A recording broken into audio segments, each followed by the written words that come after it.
Plop, plop, fizz, fizz, oh, what a relief it is. The Party Angel Tour has come to an end. We'll talk about it right here on the Laser Show podcast. Pump up the volume, pump up the volume, pump up the volume, dance, dance.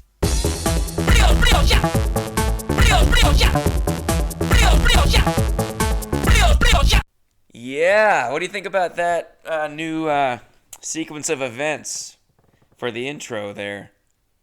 I've been listening to a lot of P-casts.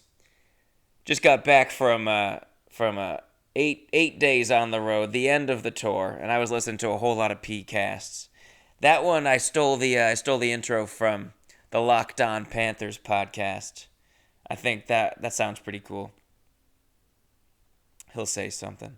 Do you think Dave Canales has a history of resurrecting quarterbacks? Geno Smith, Baker Mayfield, but can he do the same for Bryce Young? We'll talk about it right here on Locked On Panthers.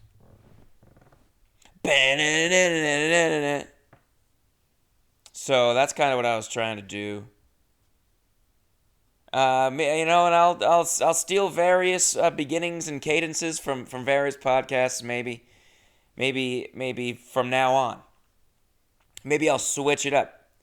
Maybe I'll do like how my buddy Sean Green does on my favorite podcast, the Sports Gambling Podcast. He goes, "Ooh, welcome everyone to the Sports Gambling Podcast. I'm Sean, stacking the money green, here with my partner in picks, Ryan, Real Money Kramer. What's happening, Kramer? Dog." So maybe I could do something like that. Shout out to the Sports Gambling Podcast. It's so sick. And I just won $172. I am feeling myself right now. I just won a quick $172 off a $10 bet. We're talking a 3-leg parlay that were all plus EV odds. Big money, and I needed it because the last show that I did on the tour shorted me $348. But they say they're going to send me the rest. Just one of many tales. You know, it wouldn't be a Ryan O'Flanagan tour if it didn't end in absolute horseshit. But no, it was all good. Hey, I'm back. Hey, y'all. Welcome to the Laser Show. I've finished my tour. The Party Angel tour is over. It's fucking over. And I'm overall I'm pretty relieved. Plop plop fizz fizz. It was it was a lot of fun. But now I'm ready for a little break. I was pretty stressed about this past run of shows because I had some friends coming to see me. I get really stressed when my friends come to see me. Thank you for the support, but it does stress me out. So I'm just happy that week is in the books. And what a fun week it was. And now I'm back in LA, and I'm getting my life together. Lord knows I need it. Today I went to a podiatrist, which is a foot doctor. My toe's still broken. My toe's been broken for 2 months. And I can't move it. So I went to a new doctor today. Different guy. First I just went to urgent care. Of course. Unless I'm spewing blood out of my neck like a video I saw on Instagram a couple of weeks ago and it really, really upset me and the guy died. Unless that's happening, I'm just going to go to urgent care. I don't know. Maybe if that guy went to urgent care, he wouldn't have gotten shot in the neck and squirted blood several feet out of his neck and then died caught on a Ring camera. And maybe that video never would have affected me the way that it did. But hey, I went to urgent care. The guy said my toe was broken. Here I am 2 months later, still can't move it. Go to a podiatrist. He takes a new X-ray. Still broken. Pretty clean. Pretty wide break. It wasn't just like a line down the bone. It was like there was a good millimeter. Maybe it was just a visual trick. What with the X-ray? I don't know how it's supposed to look. Who am I to know how a broken bone is supposed to look? But it looked like a solid millimeter. And so this doctor, he told me to alternate. He says, "Hey, it's gonna heal. Look, I haven't let it heal at all. Uh, got a little boot. Not even a boot, it's a flip-flop. I wore it a couple times and gave up. It's so stupid. I'm just walking around. I'm running. I go for runs. And there's no pain, really. Just it doesn't affect my life at all. But I really just can't bend it. This guy says, well, yeah, it's going to still be broken if you never try to fix it. But here's what you do. And, and he's right. Egg on my face. I suppose I should have tried to let it heal. But he says, here's what you're going to do for the next month. You're gonna alternate hot and cold water on your little toesies, 2 minutes each, and then you're also gonna try to grab things with your toes. Yeah, that's what this doctor told me to do about my broken big toe. Try to just like grab things with your feet like a chimp. He told me to grab a towel off the floor. See if I can bend my toe enough. Grab a towel off the floor. Okay. I guess we're doing that. I just now, as I tried to do it, as I was talking about it, it hurts. Still hurts. So, yeah, what are you going to do? I'm not wearing a fucking boot. This is what he told me. He goes, if you had seen me, instead of going to urgent care, I would have given you a full boot. A full walk-in boot. And I was like, oh, yeah, I guess I should have done that. But little does this guy know, I'm not wearing a fucking boot. Dude, I'm not wearing a boot. I'm not wearing a boot. I would wear the boot, like, maybe around the house. I'm not going to wear a boot out. I'm not going to wear a boot on the road. I'm not going to wear a boot on stage. I'm just going to not bring the boot on this tour if I had a boot. And I'm not going to wear a boot to a bar. Then people are going to ask, what happened? What happened? I was holding one foot and I was trying to jump my foot through that space and I landed on my toe like in a breakdancing move. No pun intended. What, am I going to say that at a bar? Everyone's going to, what happened? What happened? Well, let me show you. I was drunk in Yosemite, and I tried to do this, and I nailed it. I could not believe it. And then Tim comes around, and he says, well, do it again, let me film it. And of course, I have to turn it on I have to yuck it up, ham it up for the cameras. Do it again. And as a total joke, I just landed on top of my toe and broke it, snapped it. Totally as a joke. I did it on purpose. And I think it was worth it. And so I did that. Tomorrow I'm starting physical therapy on my shoulder. Got a bad shoulder. This is a big, I'm back from the tour and I'm getting my body right. It was another whirlwind. Folks, it was another whirlwind. 8 days in California. And look, as you all know, the last big run of shows I had all got canceled. This one canceled, that one canceled, bada bing, bada boom. 8 shows go down. Ohio, Kentucky, Pennsylvania, Virginia, all canceled. And so I didn't really know what to expect. I'm just like, maybe I don't know, it's so weird. The beginning of this tour was all these sold out, packed, crazy, awesome shows. And then the next bunch of shows all sold no tickets. And so I was like, I don't know. We'll see how this thing ends.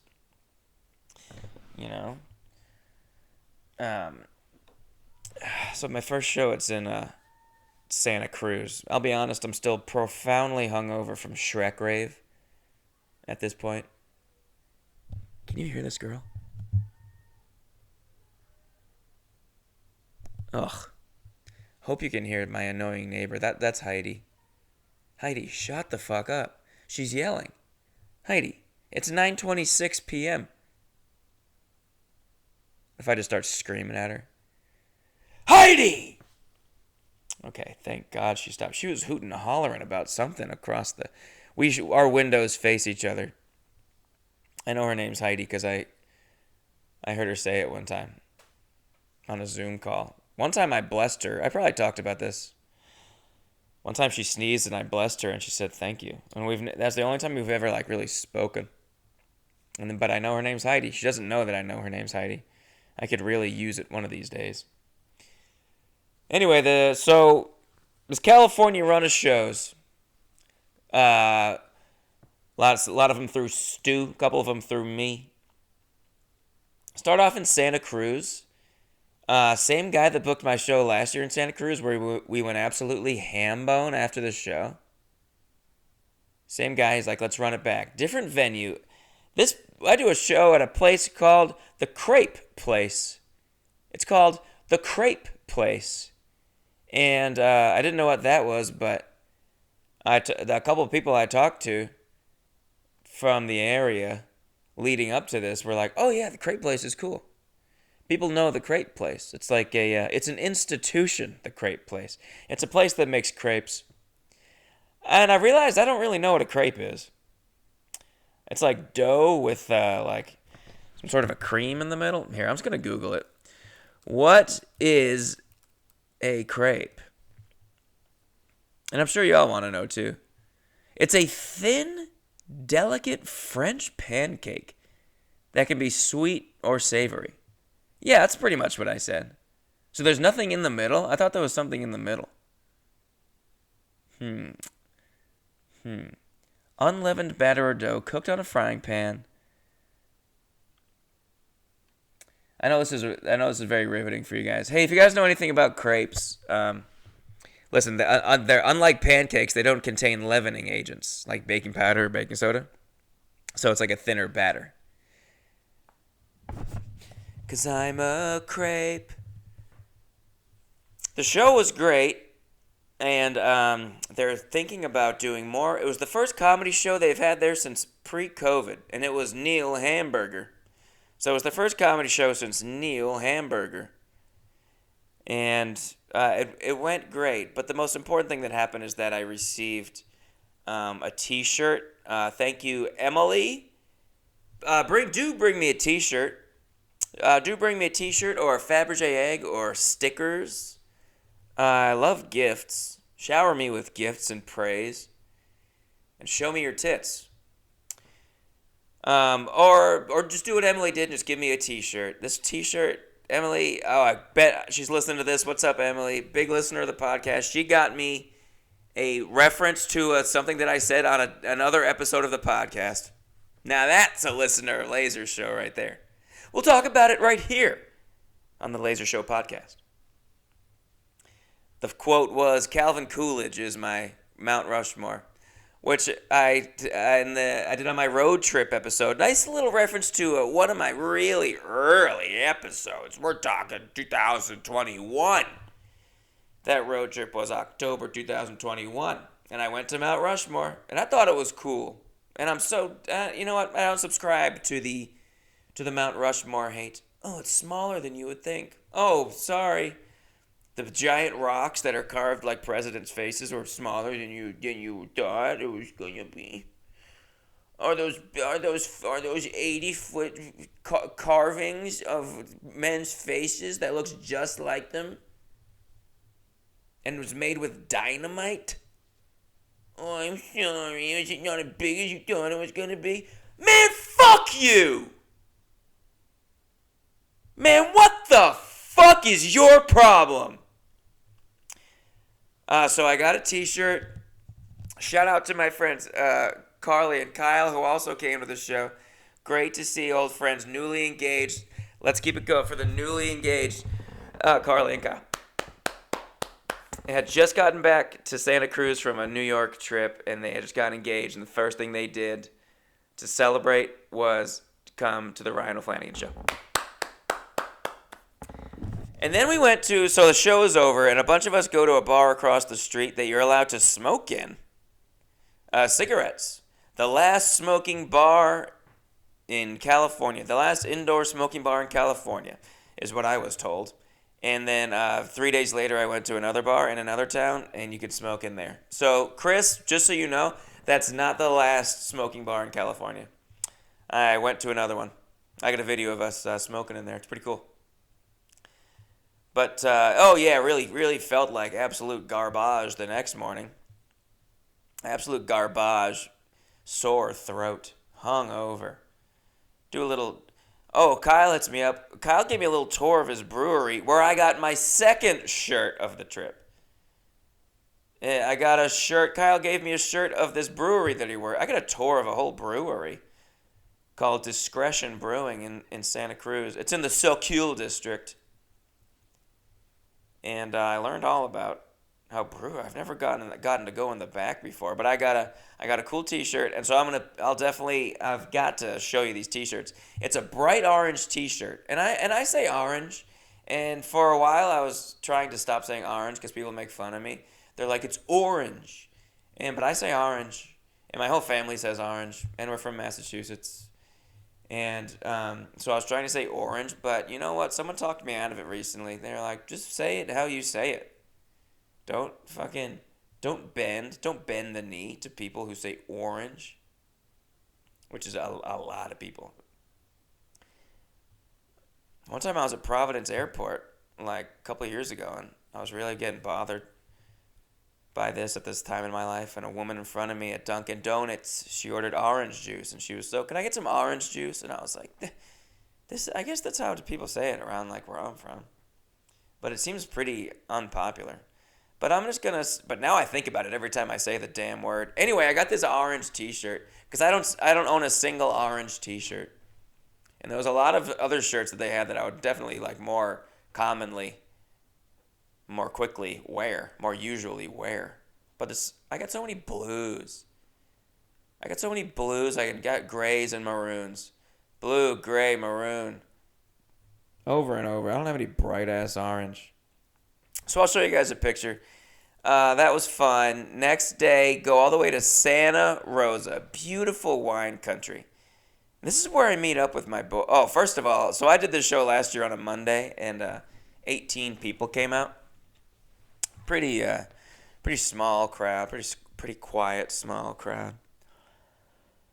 So this year we're doing it on a Tuesday. See if that goes any better. It's called Barrel Proof Lounge in Santa Rosa.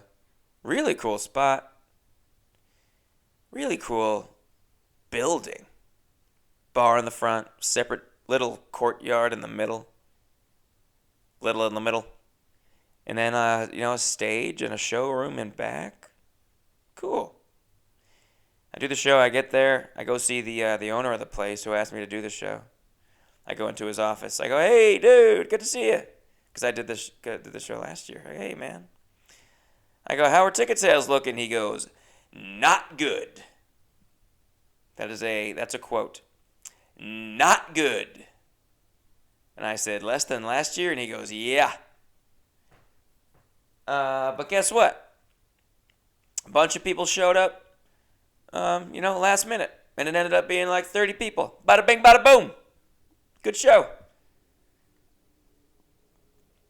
These two guys opened for me who opened the show last year. Their names are Patrick Fishman and Johnny Stein. And these two fellas, they did great. These two fellas, I recently had to post on Instagram. Can anyone open for me in Groveland, California? Because I found out real last minute that they don't know any other comedians. So it was going to be just me doing an hour and a half. Sometimes I got to do that. Got to post, "Hey, does anyone want to open for me in Groveland, California?" Groveland? No one lives near Groveland. But who responded but Patrick Fishman? "Thank you, Patrick." He goes, "I'll open for you." And I was like, "Oh, dude, are you opening for me in Santa Rosa too?" And he was like, "Yeah." And I was like, "Oh, great. That's perfect. I know you. You're not weird. You're a good fella. You're a funny comic. This works out great." But mostly it's great that I already know you, so it's not fucking weird, And lo and behold, I needed an opener for Tracy, California too. So these two boys, they came with me. We did a little three nights in a row together. It was pretty cool. But the first one we did was in Santa Rosa. It was a decent little show. Went out on the town after. I met some cool people at the show. There was a guy at the show who he was on his way to the show and he had just heard of me. He was just like he just saw that there was like a comedy show in town. And he told me after the show, he was like, "Yeah, man, I'm driving to the show tonight. I had never really heard of you, but I saw you at a podcast, so I threw the podcast on." And it was the last episode. And I was like, oh, cool, thanks for doing that, man. That's cool. And he was like, yeah, it was you talking about all the shows that got canceled. It's like, oh yeah, sorry, dude. That was, I guess, kind of a bummer episode. You probably were not expecting much at this show. So he was cool. Couple Santa Rosa fans, man. Couple Santa Rosa fans. One guy came out. Hey, missed you last year. Happy to see you. You never know these little towns. But I have this joke lately that I've been doing, where I reference. I've never read the Constitution, and I don't know any of my rights. This is a joke I've been doing lately. And after the show, a woman came up to me, and she hands me a little pamphlet, an old, tattered, used, 10-year-old used little pamphlet that you might keep in a glove box. And it was the United States Constitution. Because the joke is about getting pulled over and like not knowing your rights. And she goes, put this in your glove compartment. She gave me, I've never been given the U.S. Constitution after a show before. I've gotten a couple shirts. I've gotten one Fabergé egg so far. But that was the very first United States Constitution I've been given after a show. Hope that becomes a running thing. All right, add it to the list. You can give me a Fabergé egg, a shirt, some stickers, a kiss, some candy. Oh, any like food. One girl I met, she was like, I was thinking about giving you brioche as a joke. But then I was like, that'd be weird to give him bread. I'd be like, no, it wouldn't. I love bread. Huge bread fan. Give me bread. Any baked goods? Oh, make some brownies or something. Can you tell how broke I am? I'm asking people to just bring me some food after the shows, and just like a to-go meal. Tie it up, give it to me to bring back to my hotel. That'd be really nice of you. Make sure it's still warm if you wouldn't mind. But I was given my first ever Constitution, and I went to a karaoke bar before the show to go have something to eat, and there was this guy doing he was doing "Freak on a Leash" by Korn. I never would have remembered that, but I do have a little notes thing in my phone called Tour Notes, and it's just like notes of things to remember just to talk about on the podcast. And yeah, there was a guy doing a "Freak on a Leash" by Korn, and there was like it was really very bright out. The sun was like still up, and he was wearing mesh shorts down to his knees, and he seemed like a very nice guy. I didn't realize he was the guy. He was sitting at the table over from me. He went and sat back down, and he was at the table right next to me. I mean, I was giving everyone some good claps. I wasn't going woo woo. I wasn't using any voice stuff. I was eating a meat sandwich. But I was giving everyone good claps. I was a lot of times I was like the first person to start clapping after someone finished their song. It was like one of those vibes where people like wouldn't even clap probably, unless someone else starts clapping. Everyone's just kind of there's 8 people in this restaurant, and people are just kind of eating. But yeah, I got a video of him doing "Freak on a Leash." Maybe I'll include that. On my Instagram. We need to check this out on Instagram. And then we go to Groveland, California. It's out by Yosemite. Beautiful country out there, Groveland. These poor guys, Patrick and Johnny, these sweet souls, they got to drive. It's a long drive, dude. They drove out to Groveland with me, and thank God they did. It was a brewery at the top of a mountain. Well, let's rewind. My hotel is called the Aladdin Inn. The Aladdin Inn is, it's like a crappy hotel that's called the Aladdin Inn. And there's a cat in the lobby. Its name is Steeler. I come in, she goes, "That's Stiller." And I thought to myself, oh, named after Ben Stiller, or perhaps Jerry Stiller. And she goes, "I thought it was a boy, and I'm a Stillers fan." And I go, "Oh, you're trying to say Steeler." It was a black cat. I didn't get any pictures or video of the black cat, but just imagine a cat that's all black. And that's exactly what it looked like. It looked like every other black cat. And over and over again, my key cards to my room don't work. I have to keep going back down, saying hi to Stiller. I had to shit so bad, and my keys were just not opening my door. Oh my God. Of course, as soon as you get to a hotel, the shit just is in such a rush to come out. What is it? What is it with that? All day I'm fine. All of a sudden, as soon as I see my hotel door, it all turns to liquid and it makes its way to the door. I don't know how to. It's like Alex Mack.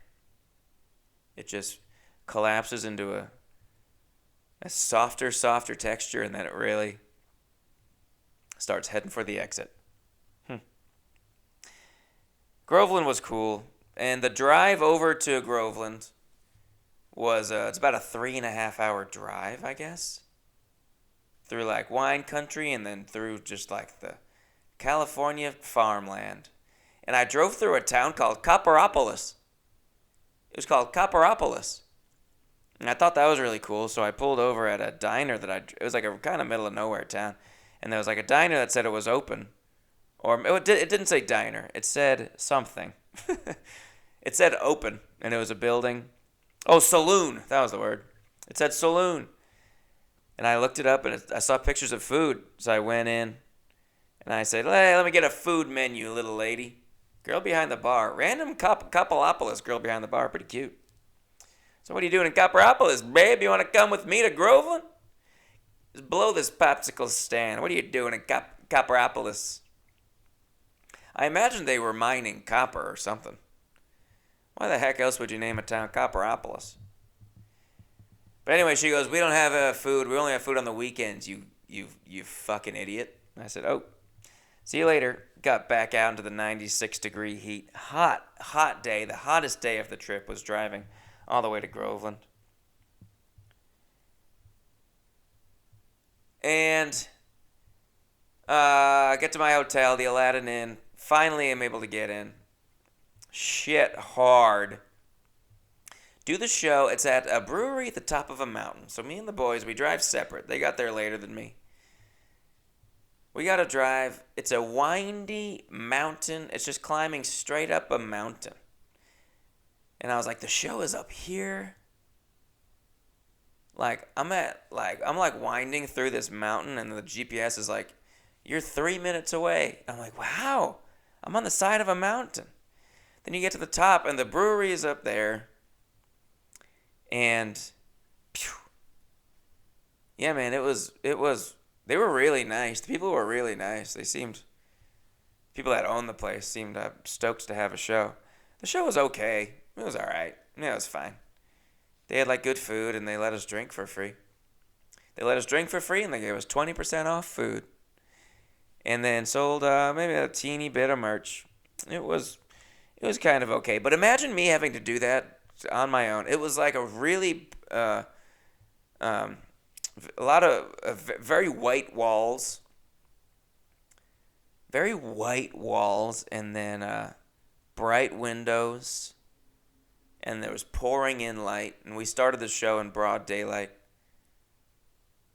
And by the time I got up, the sun had gone down, but the lights in the room were super bright and very sterile. It's an odd environment, but the people there were cool, and the guys that owned the place were really cool. Nashville Predators fans. They had a random Nashville Predators flag.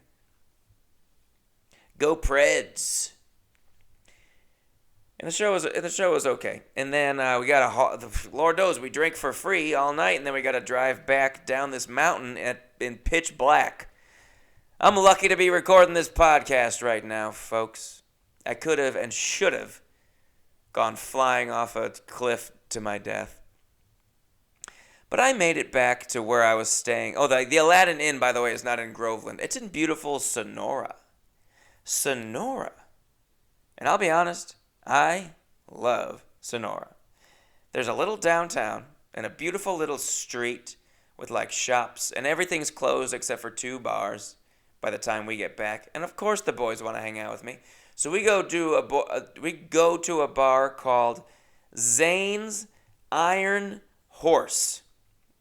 And this bar, Chris, you can smoke inside. And it's pretty chill. It's very red, dark and red. Have some brewskis at Zane's Iron Horse. And then have 1 or 2 brewskis there, and then we go. There's only one other bar in town. We got to go to the other bar in town. It's called The Office. And we go to The Office. And that place, same situation. Hold on, I might sneeze.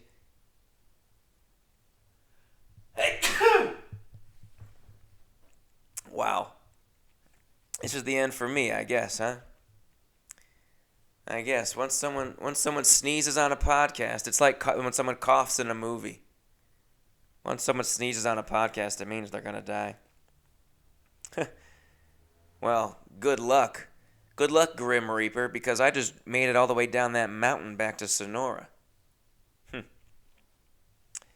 Maybe another time, buddy.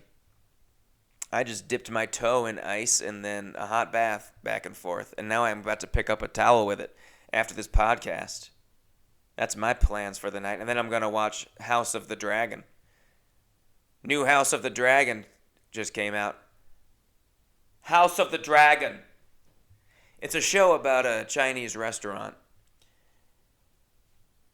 And there's a guy at the office at Sonora we're throwing darts, and then the bartender comes around and goes, "You think those are some darts? Look at these." And he's got these fancy darts. $150 darts. And guess what? At the first bar in Santa Cruz that we went to, that was the last smoking bar in California, or so we were told. We were playing darts, and there was guys in there with like fancy darts. We were hanging around by this guy's darts for a while, and he came over here. He came over to us. It was like, "Oh, no. These are for me. You cannot use." We were like, yeah, we weren't going to use them or steal them.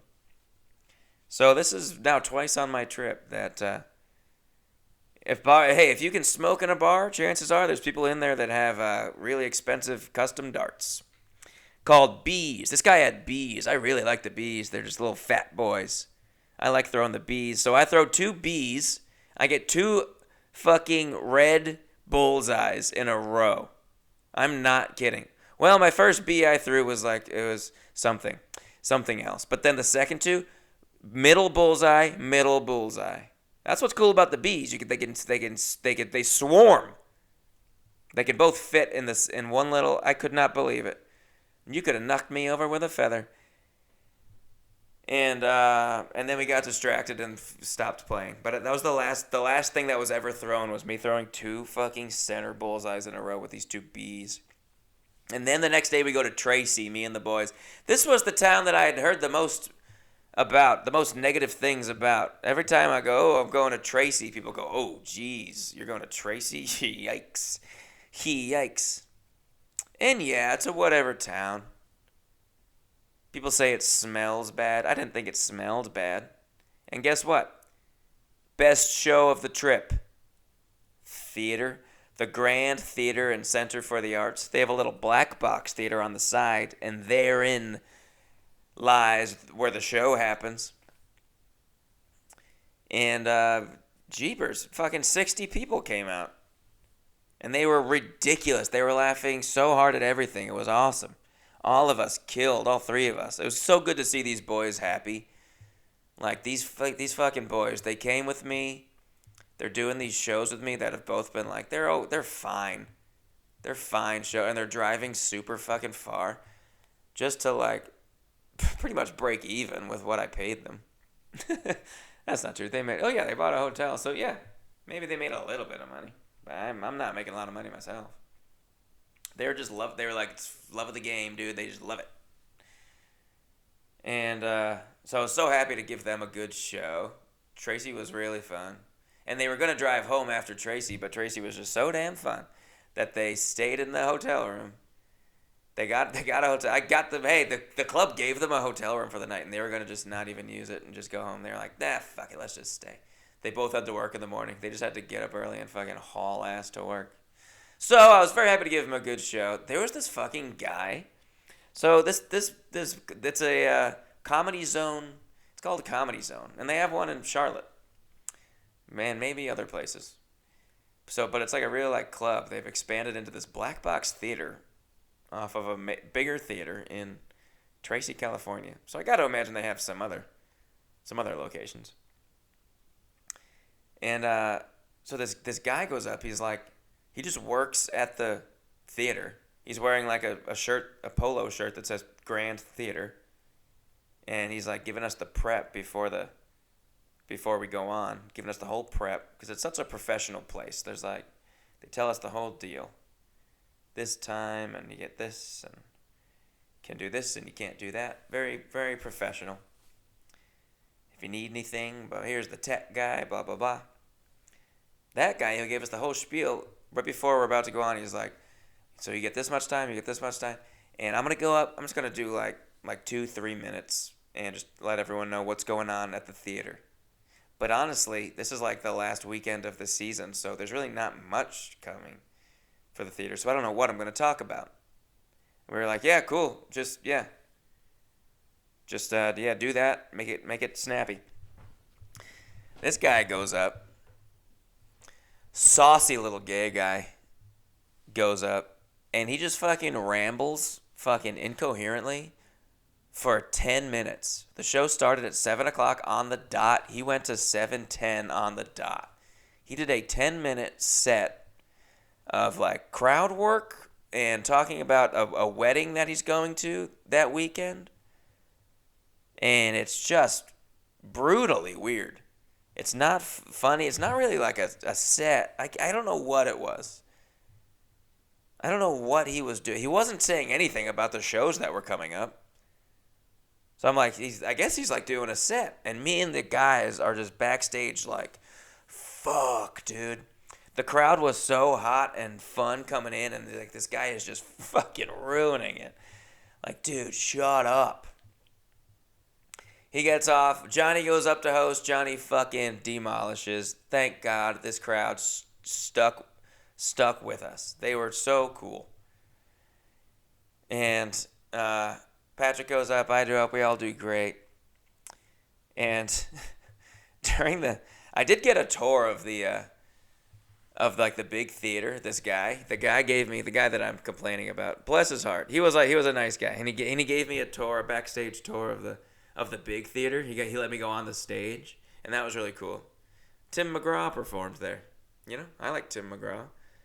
So, but then I asked him, I was like, so are you doing comedy? Do you do comedy? I didn't know how to phrase it. And he was like, no, I do improv. And I was like, oh yes, certainly. Show was great. We go out with some boys after, some absolute hellions. These fucking hellion boys, dude. Just bros. And then one like older guy named Ken. Ken bought me a beer. These boys were just drinking. And maybe we went to just like a couple of just nice bars, and they were just these Tracy bros. And I was telling them I was going to Alameda next, and they go, hey, lock your doors, brother. And I said, oh no, what's in Alameda? I think they were just thinking of Oakland. Alameda was very nice. Oakland sucks. So anyway, the next day I go to fucking Alameda. But I start in Oakland. I mean, I stopped at a Planet Fitness in Oakland, right next to the Oakland Coliseum. What a shithole. I've driven past the Oakland Coliseum before, but I've never gotten out of my car at a Planet Fitness. And it smelled like cigarettes inside the Planet Fitness. There was so much trash in the parking lot of this Planet Fitness that I thought it was closed. I thought it had been closed for years. There was tumbleweeds of trash in this parking lot. And I go in, and they're open, and it smelled like cigarettes. And I was trying to pay for a day pass, and the guy at the front desk, he just like couldn't fucking figure out the computer, and he just goes, "It's doing too much, bro. You can just go." Like, thanks. He let me go for free. And then weekend of shows in Alameda that I was very nervous about. I had a friend, one of my good friends in LA, Lori and Mikey, two of my good friends in LA, are coming, and it's like, man, I feel so much pressure when, especially if it's my friend that I see all the time. I see Lori and Mikey like every weekend, and like, it's not like, like Carly and Kyle in Santa Cruz. I see them once a year. I see them when I go to Santa Cruz. Maybe they come to LA. Maybe they should come to LA sometime, shouldn't they? But I'm not as nervous because like if it goes bad, I don't have to see them like next weekend, and they're not gonna tell like all my friends that like, hey, you saw Ryan, how'd it go? And it's like, oh, it was okay, it was kind of rough. So I was really nervous. But the first night they came on Saturday. But the first night there was this guy sitting. This guy came in and sat in the back, and he was immediately very weird, and he was doing a lot, and he was very loud, and he was cheering and like clapping, and he's very animated. I don't think he didn't seem to really follow what the jokes were even about. He just knew that he was supposed to laugh. I don't know. That's what I was gathering. Just hooting and hollering. And every time this comic was on it, and she's a teacher, and every time she says, "Oh, so I teach kids," he would go, "Aw! Aw! Aw!" Anytime she would say kids, "Aw! Ha ha ha!" He was clapping. He was wild.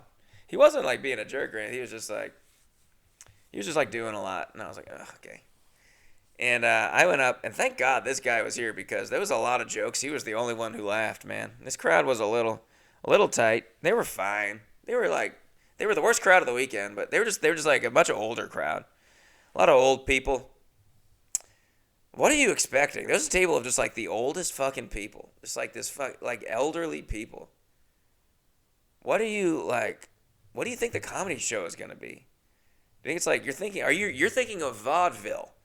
When you're gonna go to a comedy show, you think it's gonna be vaudeville, fucking Charlie Chaplin, slapstick, the picture show. It's not. I'm up here talking about blowjobs and shit, and they're just not having a good time. Like, what are you expecting of me? I'm not vaudeville. I sell yummy little ass koozies. Anyway, Friday was. Oh, but anyway, then I met him after, and he was just super autistic. My bad. I met his sister, or his friend. She goes, "Thanks for being nice to my friend. He's autistic." And he gave me Pokemon cards. Nice guy. Offered to buy me ice cream. Hit me up on Instagram and was like, "Hey, I'm getting this ice cream. Wherever you are, you want me to bring you some ice cream?" I was like, "Nah, I'm good, dude. Thank you." Just the nicest guy. I was like, "Nah, I don't need any ice cream right now. Sorry, dude. Thank you, I'm at a bar. No, thank you. Thanks for coming to the show." Yeah, thank God for that guy. I was like, he was annoying me at first. Then I was ripping on him on stage a little bit for being the guy who was like being really loud and didn't know he was autistic. But he was laughing at all of it. Anytime I'd acknowledge him, he would just laugh and laugh. He really, really helped. He helped me get through that show. And his sister was such a babe. Not sister, his friend. Friend of some sort. Pokemon cards. Looked up all the values of them. The highest value was $5.55. The Pokemon cards had very little value to me. It was a pack of like pretty bad cards. So if you're listening to this, my brother, I'll give you these cards back. I don't want them. I don't know any of these animals. I don't play the game. I don't celebrate. Let me know if you want me to mail them back to you. My Airbnb, by the way. So this club, some clubs give you a hotel. Some clubs don't give you anything. You have to find your own hotel. And some clubs just give you an Airbnb. And this place gave me an Airbnb, which is really cool. It's a really much different experience to go home to a home, an Airbnb. I really like this Airbnb. It was a God, I forget what the name of this what type of like building this is. But it was it was like a skinny, tall, pretty building in like a neighborhood of skinny, tall, pretty buildings. And it was blue, and I checked in through the gate. This is, by the way, after this guy in Tracy told me to lock my doors, so I'm kind of scared. I pull up, I park on the street. There's a bunch of kids just on pogo sticks. I was like, oh, okay, this is not bad. And then I go through the gate of my Airbnb, and the sweetest cat you've ever met just comes running up, and she's like, meow, meow. Her she has like her voice was like a little shot, like she hadn't meowed all day. Meow, meow. Oh, sweet thing. Just covered in like brush. She had been exploring the bushes, I would think. Covered in twigs. Therefore, I started calling her Twigs. What's up, Twigs? Yeah. And of course, I'm going to include Twigs when I post this on Instagram. I'll include a little video of Twigs. Don't you worry. Twigs was great. Shows on Saturday. Yeah, Lori and Mikey, my friends, came to the early show on Saturday, and it went well. Thank God. Man, I was nervous as hell. Late show was a blast. Finally. I don't like doing weekends. I just don't like doing whole weekends at comedy clubs. I just don't like doing 2 shows in a night. I just don't like it. It's too much work. I'm lazy and it's too much work. My voice is shot by the end. I sound like fucking Twigs. I'm tired, I'm drunk. It's just too much to talk for 50 minutes straight and then go hang out in the green room and then come back and talk again, and then I feel crazy. I keep forgetting if I'm doing a joke and I'm like, shit, did I already tell this joke or was that the first set? You start to feel crazy, especially on the 4th show of like the weekend. You're just like, fuck, dude. And then it's 11th of 30, the show's over. I get that they need 2 shows to try to make as much, get all the food and drink. But wouldn't it be the same amount of food and drink if you just did 1 show? That all the people, instead of a 7 and a 9, just do 1 8. And then all the people would go to the 8. And it'd be a much more hard work. Much harder work, I guess, for the wait staff. But in theory, wouldn't that just be the same amount of money? Then you could pay the wait staff less hourly, right? I don't know. Well, it makes sense if you're like selling out these shows, but I am not. You can fit both of my crowds into 1 show. So I just generally don't like it. But the one thing that is cool about it is by the end, you're fucking firing on all cylinders, man. Definitely if you're coming to see me on a weekend, hey, do whatever works for you, but usually the Saturday is my favorite, the early Saturday. I'm a little sharper. Or if you want to see just loosey-goosey rye figuring it out, come to a Friday show. It depends on what you're into. I'll probably have more energy on Friday, and I'll probably be a little more polished on Saturday. What do you think about that? So pick your poison. They're both bad. Neither of them are funny, but one has energy and one is polished. But on Saturday, during the day, I did a show on the aircraft carrier, the USS Hornet. That was probably the coolest place I've ever done comedy. It was really cool. I don't think I've ever been on an aircraft carrier. And it was cool. I got to tour the whole thing. It was pretty interesting. It's like a World War II ship.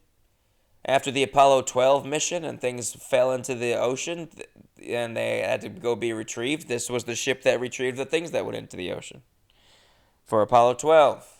And I got a free book. And the show, it was a 1 p.m. show on a fucking aircraft carrier. And tickets were $45. And they included admission to the museum. So I was like, no one's gonna buy these tickets. And then it was probably like 60 people there. It was awesome. 50 or 60 people. And they were a really good crowd. So that was I was pretty stoked on that. I had pretty low expectations. And I really don't like doing stuff during the day, to be honest, before a show. Leave me alone. I love hanging out after the show, but during the day, let's go get lunch tomorrow while you're in town. No. I know. I know that it's lame of me. Do you want to do my podcast during the day? No. We should hang out before your show. We can hang out after my show. Before my show, I want to not do anything, dude. I'm so anxious for every show. I want to stay in my hotel. Maybe I'll go to the gym, go to the hotel. I'll walk around town a little bit, go get lunch, and walk around for a little bit. And then I need to go to my hotel, and I need to rest, figure out my fucking set, and, like, feel confident with it before I go to this show. Otherwise, I'm just going to be I'm not going to be myself, you know? I'm not going to be myself when we're hanging out getting lunch. I'm going to be nervous that I'm not going to be prepared. I'm going to forget all my jokes. I'm going to forget every joke I've ever told when I go to this show. And it's like, I really should just loosen up. I should just loosen up, I know. But anyway, so that show was good. Clean, 20 minutes. Anything interesting about the USS Hornet? They have to paint it. Some guy found me and he worked there and he was like, "Hey, you're the comedian. Hey, I wanted to, you got time for like a tour?" And then he gave me like a really quick tour because I was like, the show had already started. I was like, "Yeah, I'm gonna get back to the show though." He just brought me to one wing of the boat and he showed me how they have to paint it. It's a really cool view of San Francisco. If you're in the East Bay, so if you're looking across the bay, you're looking at the West Bay. You're looking at San Francisco. I don't know if they call it the West Bay. And it's beautiful skyline, downtown SF. And he was showing me how they paint it. He's like, "Yeah, they got to paint. It's all volunteers. They come here and they paint." That's when people used to work on this ship. They would give that job people would just be constantly painting. That's mostly what people would do on aircraft carriers. They were constantly painting, and it would get rusted, and they'd paint over it. It'd get rusted, and they'd paint over it. And then every once in a while, they get to an airplane goes flying off of it. But it's a whole lot of nothing. My friend Tom, what's up, Tom? Yeah, Tom's a New York firefighter, and it's almost no fires for the first couple of years there as a firefighter. I think Tom was for a year in, and he had put out one dumpster fire. I said, "Well, what was it, my career?" And he said, "It's mostly just, cats and trees. Some little kid's head is stuck in a fence or some shit." But anyway, so the second show in Alameda, guess who came? Lori and Mikey, the same show that Lori and Mikey came to. Also, my Airbnb host. So I had texted my Airbnb host in the afternoon because I was really into this cat, and I was in Twigs. I was calling her. I go, hey, this is Ryan. Hey, Julia, this is Ryan. I texted her. Hey, Julia, this is Ryan. I'm staying at your Airbnb. I was just wondering, what's the deal with this cat? Is it your cat? Does it have a name? And she responds, she's like, "Hey, Ryan, yeah, that's Piggy. Piggy is her name." Oh. And she goes, "She's indoor, outdoor." I thought that was a little surprising. She was pretty dirty and, like, bumpy. But, of course, I did let her in at one point. I just left the door open just to see if she would come in. And she did. And she rolled around on the carpet. It was so cute. She loves rolling around. She likes rolling around outside, too. She's rolling around in the damn mud and the muck. She likes just rolling around on her back. Squirming around. Squirm. Little squirm. Little squirm buddy. So I said, "Oh, okay, cool." And she's, "Yeah, I have a dog, too." Okay, cool. And then I was leaving. I was heading to the show. And then she was in the driveway. I said, "Hey, are you Julia?" I go, "Hey, I'm Ryan."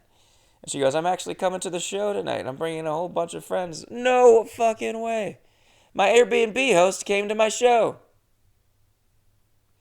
And my Uber driver, after Shrek Rave, came into my apartment. And he did my Heelys. Boy, was I fucked up.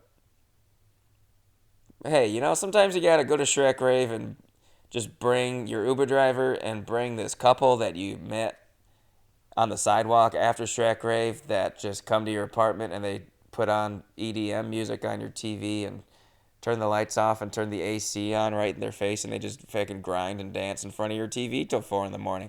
Sometimes you gotta just do that after Shrek Rave. Sometimes you gotta do that. And but that was cool. It was cool that the host came, Juliet, great woman, great Airbnb. I left her a signed poster that she didn't ask for. I left her one in the Airbnb. Said, Julia, give me updates on Piggy. And I left it on the table. She never said anything about it. She has my number. She didn't say, like, thanks for the poster. She probably threw it right in the trash. So that was a fun little weekend in Alameda. And honestly, once Alameda was over, that was the weekend I was the most anxious and just nervous for. Because I had, like, friends coming, and it's like a club, and it's a whole weekend. So it's, I kind of like going to these random towns and doing a one-off show and then skipping town. If it sucks, it sucks. Whatever. I'm never going there again. But a whole weekend, it's like, you're there for a while, and it's more pressure. So once that was over, even though I had one more show on Sunday, on Father's Day in Grass Valley, California, I felt like I'd gone through the worst of it. And I was so relieved. And I'm at this point, I'm playing with house money. I don't care at all how Grass Valley goes. I cared a lot how, like, pretty much all the other shows went. But Grass Valley, they're paying me a flat rate. It's a free show on Father's Day. I'm assuming no one's going to come. And they're paying me a flat rate anyway. So I'm making decent money to perform for probably not a lot of people in a beautiful town. I looked up the town, beautiful town. So I'm stoked. I got nothing to lose. 3-hour drive to Grass Valley. Beautiful Grass Valley. Love Grass Valley. The show is in a kombucha brewery. Also, I rarely, like I said, I don't like to do a whole lot during the day before a show. But Grass Valley, because I was in such a great mood, and I had my set down. At this point, I've been doing comedy every night for sometimes a couple times. On Saturday, I did 3 sets, Aircraft Carrier, and then 2 club shows. So I feel pretty good. In Grass Valley, I pull up. It's so nice. I just fucking walked around all day. I bought fucking cassette tapes. I went to a record store. I bought a record. I got ice cream. I went to a restaurant. I forget what it was called. I really blew it at the restaurant. I just got a chicken sandwich at this restaurant, and then they were like, "What do you want to drink?" It comes with fries and a drink. What do you want to drink? And I said, I'll just do a water. And she said, okay. I got a chicken sandwich and some fries and a water. And she gives me a number to take back to my table. And I go sit outside. It's such a beautiful day in Grass Valley on Main Street. And I was wondering if she was going to bring me the water. I was like, wait, was I supposed to get the water? Was there a water station that I missed? Or is she going to bring me water? Usually if you just ask for water, they'll just give it to you right there. And then you're supposed to walk away after that. But she didn't give me water. So I walked away, went to my table, which was outside. So if there's a water station inside, it's too late. I missed it. Then the server comes and brings me my chicken sandwich with fries, no water, and I'm looking at the chicken sandwich, and she goes, "Do you want any ketchup or ranch?" And she meant for the fries, but for some reason I was looking at the sandwich, so I was like, "Oh no, it's perfect, thank you." And she was like, "Okay." And she went back inside, and I was too embarrassed to call her back or go back in and that, because I do want ketchup for the fries. But I'm just like, I just feel kind of stupid now. Go like, oh, I've just realized you had for the fries. I do want ketchup. So I just ate the chicken sandwich with all the fries and no ketchup and no water. Yeah, I could have died.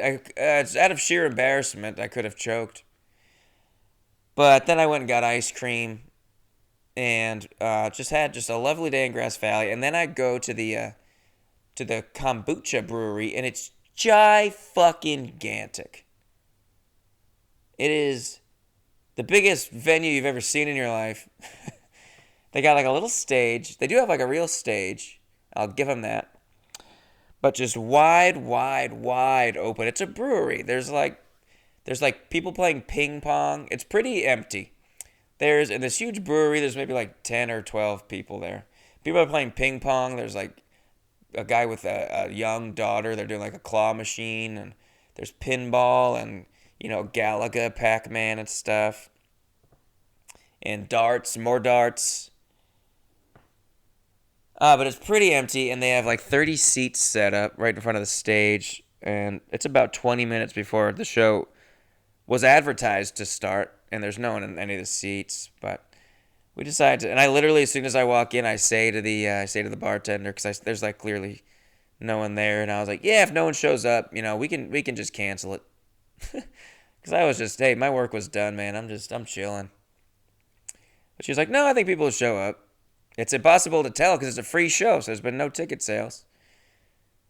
And we started the show like 7:30. Thank God for T. Wade, who is an LA comedian who's from Grass Valley, and he happened to be in Grass Valley for Father's Day. So he, thank God, did a half-hour set, 25-minute set before me to kill some time. And then I went up after him, and I did a full hour. And there were people there. Some people came and sat in the seats. There was maybe 12 people in like the seats, and then another 15 people in like the tables very, very far away, increasingly further and further away. So, I don't know, maybe 30 or so people were watching. If you saw on Instagram the post that from T. Wade that I put on my story, said, me and Ryan Flanagan doing a sold-out show. I wanted you guys to know that was sarcasm. It was a really, really big room. And the mic was just occasionally just getting really quiet. It was just getting really quiet. And I was like, oh, hello, what's going on with this mic? Hello, is this thing on? And then it would come back like this. And so it was just like dipping in and out. Then at one point, the guy that owns the place, ow! Oh, I just hit my toe on my table. Oh, fuck, that hurts so bad. So it's not like I can walk and I can live my life. But if I hit it on something, it fucking kills. Oh, man.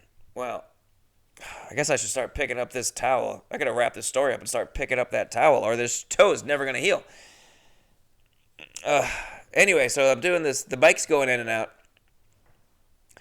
And the owner comes up with a new mic, and I go, oh, is that a new mic? And he goes, yeah, and it looks wireless. I'm like, oh, dude, it's wireless. He goes, yeah, it's a wireless mic. And then he pulls out this it was not wireless. It was just an illusion. It was wired, but it was a 3-foot wire that goes to like a transmitter thing that I just have to put in my pocket or hold with my other hand. Or I can hold them both with one hand. I guess I could have done that. But it was like a pretty big, that would have been hard to do. It was like a big transmitter. So I got to do the rest of the show with this transmitter in my pocket and a 3-foot cord to the microphone. I can't raise my hands. I can't raise both my hands at any point. And I got a joke where I raised both my hands, and I told the crowd, I have a joke where I raise both my hands, and it's going to be weird, with this mic. And you'll see, it's coming up. And I never got to that joke. It was a lot of fucking around. Usually if I do a full hour, it's not because I'm doing my material. It's because I am just fucking off. And boy, was I fucking off. I did not give a shit. I was drinking a purple lavender kombucha. Hard kombucha. It was phenomenal. And I did an hour, and honestly, bless my ass, I did pretty good. I made people laugh somehow in that gigantic, cavernous airplane hangar that was pitch black with a microphone with a 3-foot cord. I did pretty good. And I did pretty well, but I don't like to say that. I like to say I did pretty good. I think it sounds cooler. I did pretty good. I did pretty well. I think I did pretty well. No, I didn't. I did pretty good, though. And after the show, the flat rate that was agreed upon was not reached. I was given $348 less than I thought I was going to get. But I'm too shy to say anything, especially after me and the guy who just handed me the money, we're also going out to drink after. So I was like, I'll just let Stu, my agent, I'll let Stu talk to him about it. And he did. He says he's going to pay me the rest. Misunderstanding, I guess. I was a little, I was like, oh, okay. I am losing money. I'm losing money on this one, I guess. Gonna have to figure that out. But we went out on the town, and this guy, me and T Wade, what's up, T Wade, and the owner of the place, Alex. We go to a bar called the Nevada Club. Also, if you say Nevada, you're saying it wrong. And no, what's even fucked up for me is now when I see the word Nevada, I don't think Nevada, and I don't think Nevada either. I think Nevada, because I went to fucking Nevada, Missouri last year, and now like it's just stuck in my head. It was a memorable show at a real smoky, divey bar in Nevada, Missouri. And now when I see that word, first thing I say is Nevada. Fuck. So now I say Nevada and orange. Yikes. Good luck. I'm going to have some orange juice in Nevada. And, but anyway, so we go out and this guy, and it's like a karaoke club. First of all, we get there and it's an old bar and they have, like stools at the bar, and in front of the stools on the ground is a trough, a metal trough that people used to pee into. They don't anymore. Now you can't do that anymore. But they used to put their bellies up on the bar, which is where the term belly up to the bar comes from. And like the bartender told me that, and I was like, yeah, because they would put their bellies on the bar, and then they would pee into the trough. And the trough would have running water going through it, and it would go out to the street, and it would just pour pee onto the street. And then people used to come up to the bar and talk at the bar, and the whole time they would be leaning their bellies on the bar, and they would just be peeing, and she was like, and that's where the term belly up to the bar comes from. And I was like, oh, interesting. But I think belly up to the bar just means you walk up to the bar, and I think your belly touches the bar whether you're peeing or not. My belly touches the bar every time I go to the bar. And you gotta lean over the bar, and you gotta go, oh, Flanagan! And I make an O with my hands. Oh, Flanagan! I'm not peeing. Sometimes I am. But certainly not into a trough. But anyway, then this guy Alex, who I was with, he goes up and does karaoke. And then or he's going to the bathroom or something. At some point, he did karaoke at some point, but at some point he was like standing up, and he was walking, and this guy stopped him, and he goes, hey, I love your shirt. He was wearing, not gonna lie to you, I think it was like kind of orange. Yeah, it was like red. It was like a red shirt, I think, with an orange kind of design. Leaves or something. It's just like a kind of just like a floral tropical shirt. And this guy goes, hey man, I'll give you $20 for your shirt. And he was like, I don't know. Let me think about it. And he sits down with us, and he was like, that guy just offered me $20 for my shirt. Should I do it? And I was like, I mean, I don't know, dude. That's a nice shirt. Do you like the shirt? Do you like the shirt? And he was like, I don't care about the shirt at all. He was like, this shirt means nothing to me. And I was like, oh, well then get $20 for it, I guess. And then, so he gives the guy his shirt, and then he puts on his hoodie. I thought they were going to trade shirts, but I guess that wouldn't make sense. He bought the shirt. What he's getting in return is $20. So he puts his hoodie on with no shirt underneath. This guy, the guy who bought the shirt, just this drunk dude, who later sang a karaoke song that had the F word in it, the bad F word, faggot. He and his girlfriend sang it together, and they said it twice. It was crazy. I didn't know you could do that at karaoke. I guess you could. I guess yeah, probably Eminem, stuff like that. You don't hear that word in a whole lot of songs. The N word all the time, but rarely the F one. Anyway, this guy took his shirt off, put Alex's shirt on, and then put his shirt back over Alex's shirt. So he wasn't even wearing the shirt. He was wearing, it's like, was he just cold? He wanted to buy this shirt to put it on the inside and then wear his original shirt over it. I was like, what? And then this guy, he buys the shirt, And then he starts tapping his pockets, patting his pockets. I don't think I have any cash. He doesn't have any fucking cash. He says to his girlfriend, who said the word faggot into a microphone at a karaoke night with him.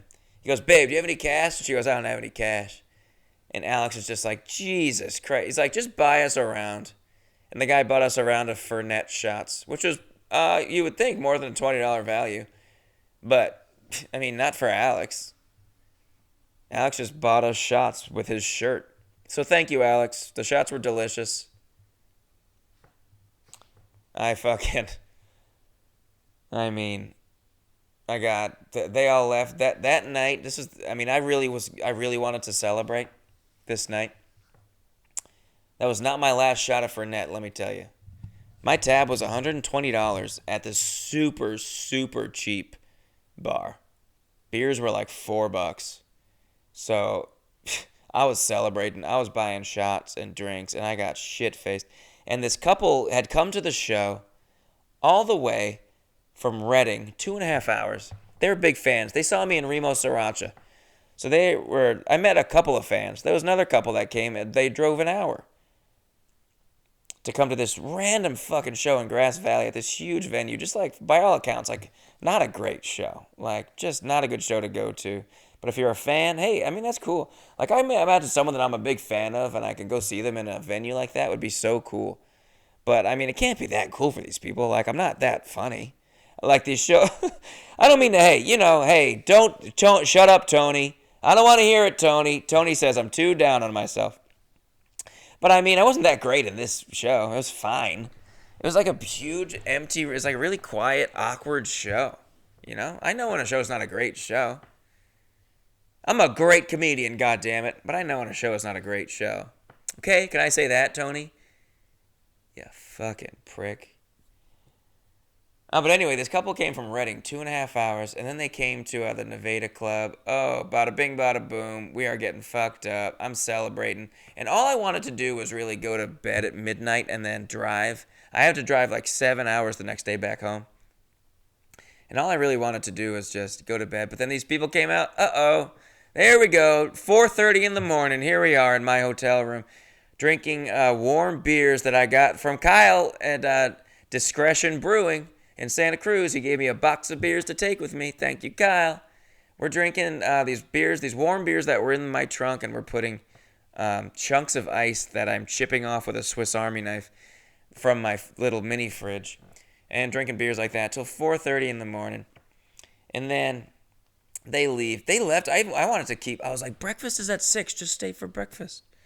Like, dude, what is my problem? I need to start implementing a bit of a curfew. I have to get better about not doing shit like this. Shrek night, that went to fucking like 7 a.m. Dude, I gotta chill out. And so they leave 4:30. I take a shower. I come out of the shower. It's like 5 o'clock. I'm like, dude, breakfast is at 6. Why don't I just start packing up? Why don't I just pull an all-nighter and then just drive back to LA? Fuck it. Get there earlier. Enjoy more of my day. That's my big idea. I start packing my shit. I go out to start putting stuff into my car at 5:45. Lock myself out. Immediately lock myself out of my hotel room at 5:45 in the morning. I go to the lobby. There's a girl at the lobby. I go, hey, I locked myself out. Can I have a new key? She gives me a new key. And then it's 5:45. I go, what time does breakfast start? Does breakfast start at 6? And she goes, yeah, it starts at 6. And I was like, all right, thank you. And she goes, I'm sorry, though, we don't have any brioche. And I was like, do you know brioche? And she was like, I'm actually a big fan. I was so mad I couldn't go to the show last night. I was like, holy shit. I start talking with her. Her name's Becca. She was so nice. I was like, oh, let me give you merch. I got so much merch. I gave her a tour poster because I still have a bunch of those, and a koozie and stickers and whatever else, tote bag. And I forget if I gave her a tote bag. Becca, if I didn't give you a tote bag, sorry. I'll give you one next time. Then so she's responsible for the omelets. She makes the omelets in a waffle maker. And she made a damn meat omelet. And I'm the first one in the kitchen, in the breakfast area, 6 in the morning. And I'm still fucked up from the night. I have not gone to bed. I am drunk. And now I'm okay. I'm feeling okay. Certainly very tired, but we're just hanging out. We're to talk for like an hour. I left at 7:30. Got a picture with Becca. Got to include that on the Instagram. Shout out Becca. Made a really good omelet. Was telling her all about the tour. And then I fucking just drove home at 7:30. And man, I made it about an hour before I had to pull over into a Rayleigh's supermarket parking lot and just sleep in my backseat. I was like, dude, I'm gonna die. I can't drive like this. I was deliriously tired. So I slept for like an hour, hour and a half, and then that was fine. Cruised all the way back home to LA, no problem. I drank a single Monster Energy drink. I drank 2 coffees. I had some Wendy's. Bada bing, bada boom, made it home. And honestly, thank God I left that early, because I returned to my car at 4:30. It took fucking forever. It was like 9 hours of driving, 8 hours of driving, I guess, with a nap. And if I had gotten there past 5, then I would have had to pay for an extra day on my rental car. So good thing I actually just didn't sleep at all and then fucking left early. You know? All's well that ends well. And thus, the Party Angel Tour is over. And I hit the road again in September. I'm going to be in Florida in September. I'm going to be in Naples. So if you are out there, come to my September 10th show in Naples. If you know anyone out there or have a venue out there, I'm trying to fill some more dates around the 10th. I would love to fill September 11th. What a fun sounding day. I can't think of anything really that has like gone on that day. So anything in Florida. And then I'll be up in upstate New York and Vermont and Maine in October. And hopefully I'll try to promote these hard so that they don't get canceled. Because what a time the Party Angel Tour was. You know, in a way it was aptly named. Because it was a party for half of the shows. And then half of the shows died. Much like an angel. It was the perfectly named tour, and it was a blast. And thank you so much to everyone who came out to any of the Party Angel Tour shows. Man, that was a fun one. That was a fun one. Nice little hiatus here, and you know, I'll try to think of more stories and things. I'll do more check-ins. Thank you for listening to episode. I don't know what number this is. I don't have it in front of me. 24 or 25? If it's 24, hey, happy Kobe episode. Happy Jeff Gordon episode. And if it's episode 25, hey, happy, that was my number when I played football in high school. And also my sister's number when she played soccer. And neither of us did that we didn't collaborate on purpose. Isn't that cute? I was like, you're 25? I'm 25. Anyway, thanks for listening, and I'll see you guys next time. Pump up the volume, pump up the volume, pump up the volume. Dance, dance. Right here on the Laser Show podcast. Pump up the volume, pump up the volume, pump up the volume. Dance, dance. Brio, brio, ya. Brio, brio, ya. Brio, brio, ya.